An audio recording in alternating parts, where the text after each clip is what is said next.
Hello mga idol, no? So dito mga idol, nakatulong tayo ng isang pipi mga idol, no? So hindi siya makapagsalita.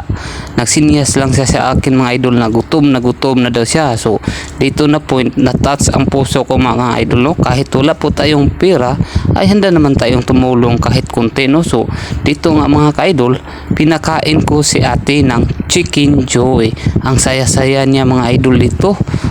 Nung nasa likod ko mga idol, nang hingi siya, hindi siya binigyan. So dito parang naano ako mga idol. So dito na point, tinulungan ko siya na makapagkain kasi gutom na talaga daw siya. So kahit ay hindi talaga tayo mamimili kung sino ang tutulungan natin mga idol, no? So tao lang naman tayo mga idol. So kung mayroon tayong maitulong mga idol, talagang tutulong tayo mga idol, no? So hindi porkit walang pera ay hindi natin tutulungan.